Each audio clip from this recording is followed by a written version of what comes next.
Hello, Bloomington. I'm Mayor Tim Busse, and this is the Council Minute for the week of June 2nd. On Monday night, the Bloomington City Council denied a petition brought by a group of residents that would have required an environmental assessment worksheet be completed on two proposed stadium projects at Bloomington Jefferson and Kennedy High Schools. The decision by the Council means that the Planning Commission will be able to move forward on the review of the final site and building plans for the projects at public hearings on Thursday. Some quick background.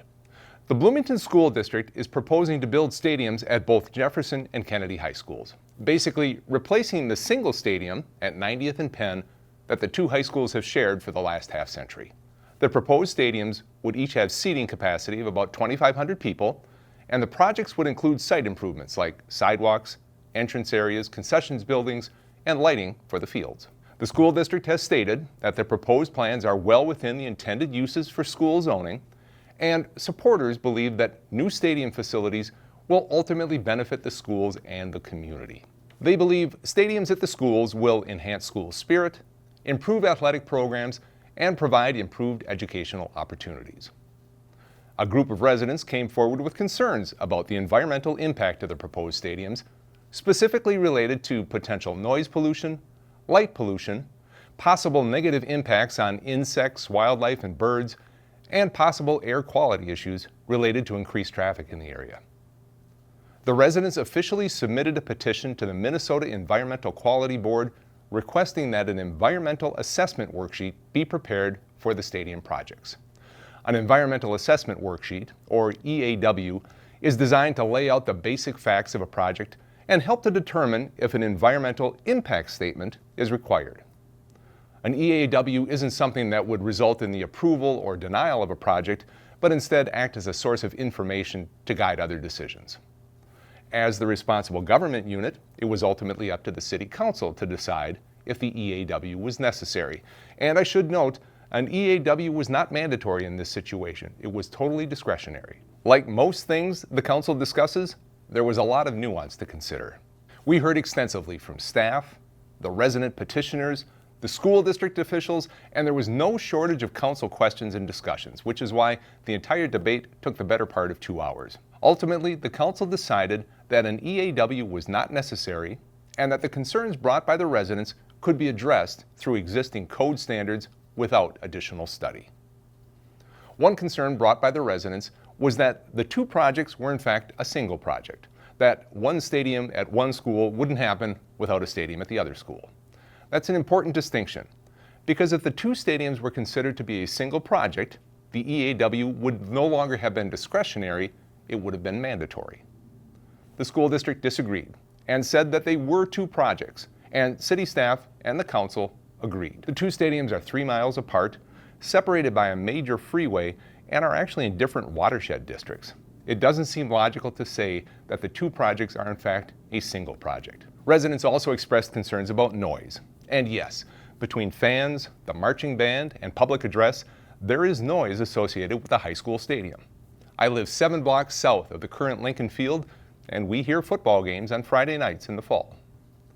The school district brought in an acoustical consulting firm from Santa Monica, California, one with 75 years experience, to conduct sound studies at both sites.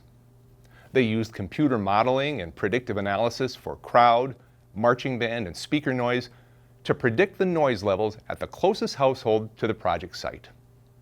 The study concluded that project noise is predicted to be below the maximum permitted level during daytime hours, while acknowledging that crowd and marching band noise in particular is highly variable and dynamic. Petitioners were also concerned about lights at the stadium, a relevant consideration.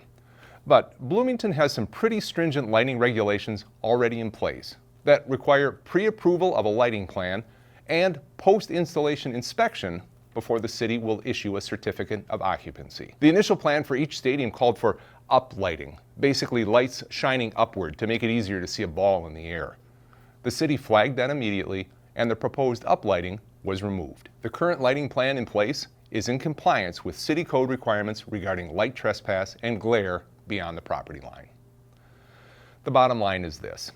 While the concerns brought forward weren't enough to warrant an EAW, the council acknowledges them and actually raised a few more, and made a strong request that the school district continue to work with the neighbors and the surrounding community to ensure that these stadium projects don't create disruptions and livability issues for people in the area.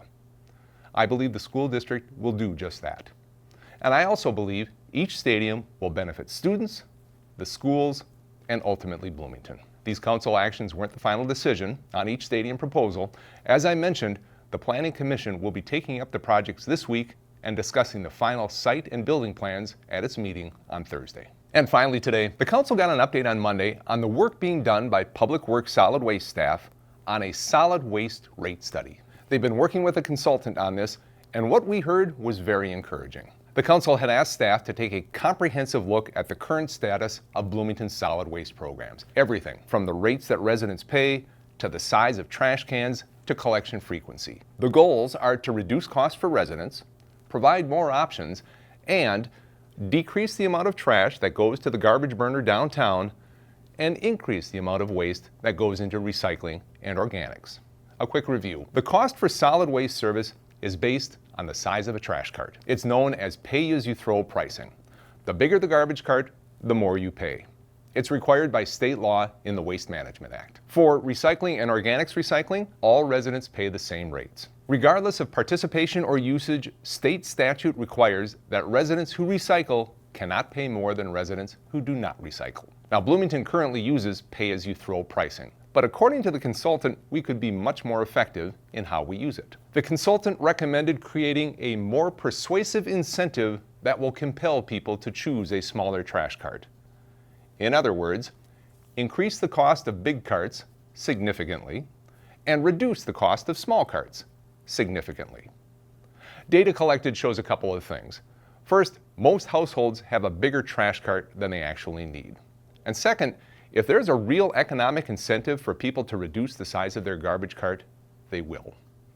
And in order to reduce the size of their trash cart, households would need to increase the amount of waste that goes into recycling or organics carts. Which leads to a second recommendation. If more people are looking to recycle or use organics collection, the city needs to make sure that those programs are as simple and as accessible as possible. Now, Bloomington already does a pretty good job of that, but like anything, improvements could be made. And a final recommendation that I'll mention goes along those lines.